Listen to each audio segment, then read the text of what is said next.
Well, scientists and healthcare professionals tell us that living a life of gratitude can have many benefits. Benefits for our mental health, benefits for our physical health, benefits for our overall well-being. Gratitude can foster positive emotions, leading to increased happiness and satisfaction in life. Gratitude can reduce stress and anxiety, and it helps to regulate our stress hormones and promote relaxation. It can improve our moods, and it helps us shift from negative to positive emotions. It can cultivate an optimistic outlook in life, making it easier to cope with those challenges that come to us. Regarding our physical health, there are numerous studies that have shown that gratitude can lower our blood pressure. It can reduce stress that results in a better quality of sleep. It can strengthen our immune systems. And I was kind of surprised by this one. It can even be shown to help with chronic pain. Gratitude can help with chronic pain. Studies also show that gratitude fosters empathy and compassion, and that can lead to longer and more fulfilling relationships. This positive mindset can result in increased productivity, and that recognizing the good in life can boost our self-esteem and our confidence. My goodness, these are all some wonderful benefits that gratitude can bring to us, and certainly give us good reason to practice gratitude and cultivate a more joyful life. And in all of those benefits that I've just listed here, we can also sense some spiritual undertones. And as people of faith, of course, we care about one's whole being, our mental and our physical and spiritual health and well-being. And I would say that not only are there spiritual undertones with practicing gratitude, but that gratitude can enhance our spiritual well-being and deepen our faith and relationship with Christ. Gratitude can deepen our faith and our relationship with Christ. And so we're going to look today at the example of the 10 lepers in today's gospel lesson. So we have this reading today where Jesus is traveling along this border region, if you will. He's traveling between Samaria and Galilee. And Jesus does this often. He crosses these boundaries, if you will, all the time. And he heals people. He heals people physically. He heals them mentally. He heals them spiritually. And on this particular day, he runs into this group of 10 men.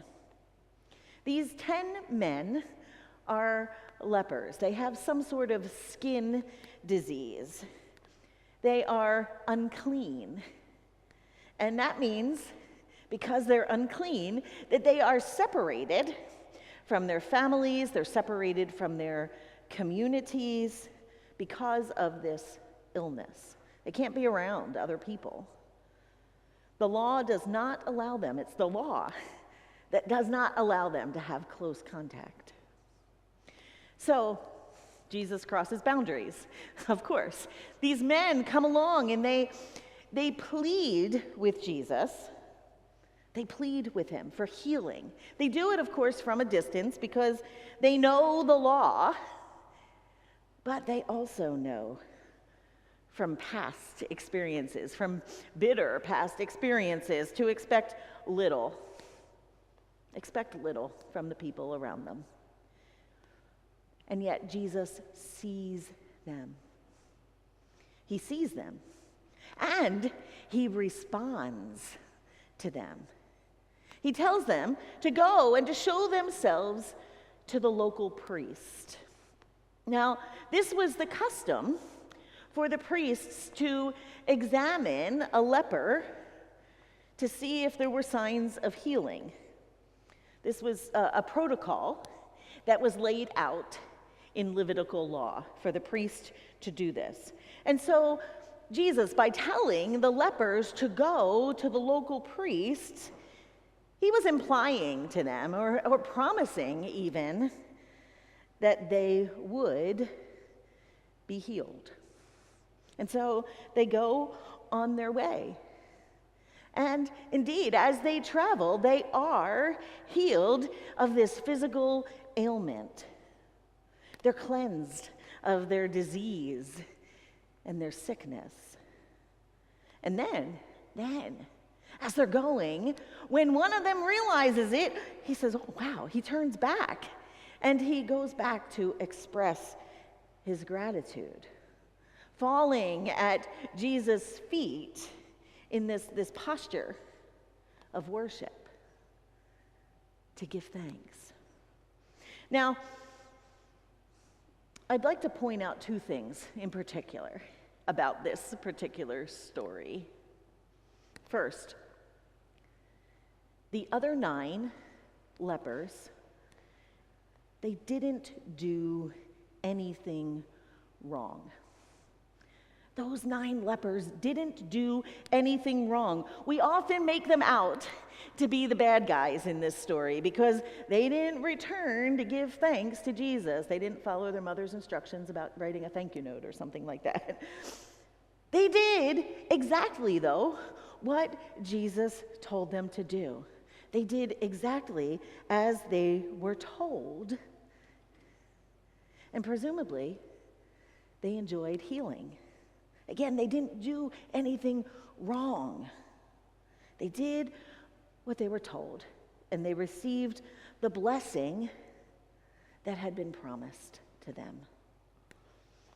And secondly, the man who turned back, the Samaritan, not only recognized and affirmed that he had been healed,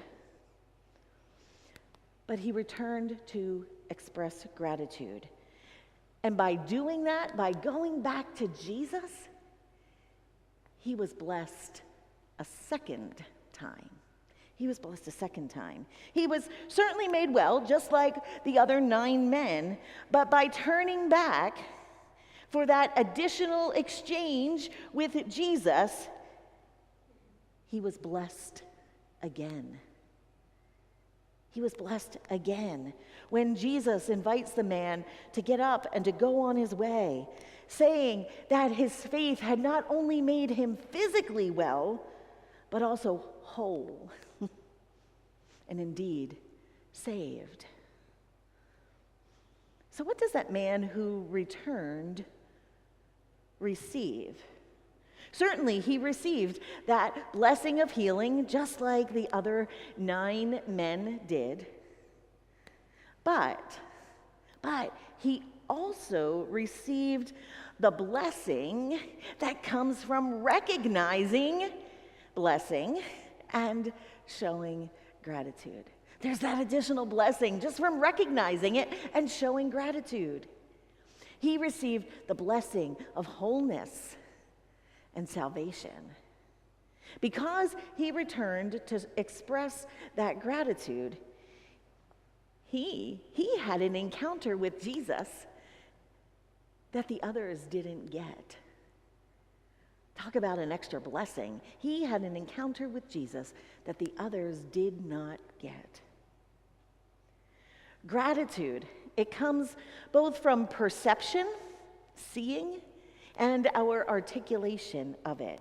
It comes from perception, our ability to recognize blessing, and it comes from articulation, from naming it and expressing our gratitude for that blessing. And every time those things are combined, recognition and articulation, then gratitude gives us a second blessing. Gratitude draws us out of ourselves. It draws us out of ourselves and all of our own worries and all the things that keep us stressed. Gratitude draws us out of ourselves into something larger. It draws us into something bigger, something much bigger, grander than we could possibly imagine. And, of course, by doing that, it joins us with the fount of blessing, God's self, the creator of all things. And that relationship and that connection can free us from fear. It can release us from anxiety. It can embolden us to do more and to dare more than we ever imagined. Even to return to a Jewish rabbi to offer gratitude when you're a Samaritan, a foreigner, because you've realized that you are more than a Samaritan. You're more than a foreigner. You're more than a leper, or more than an outcast, or even a healed leper. When you return, have that encounter with Jesus, you realize that you are a child of God, whole and accepted and beautiful, just as you are. And that, my friends, is what the 9 missed. They didn't do anything wrong, but they missed out on that blessing. They didn't see, they didn't recognize this wonderful thing that had happened to them. Or maybe they did, but they didn't make time to express or articulate it. They didn't voice their blessing. And so, because of that, they missed out on that additional encounter with Jesus and truly being made whole. So how do we cultivate a heart of gratitude and enhance our spiritual life and faith? Well, first, we must be mindful and live in the present moment. Be mindful. Live in the present. Take time to notice all of the things around you. When I was in seminary, I took a spirituality class with the late Bishop Judy Craig. She was an amazing person. And Bishop Craig encouraged us to take 60-second Sabbaths. 60-second Sabbaths. Take a 60-second Sabbath, just 1 minute throughout your day to just stop. Stop from whatever you're doing and just be. To just be. To use all of your senses to take in what's happening around you. And when we do this, we notice beauty. We notice other people around us.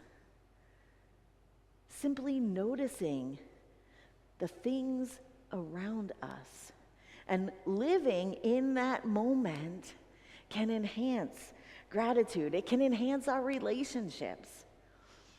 But we shouldn't stop there.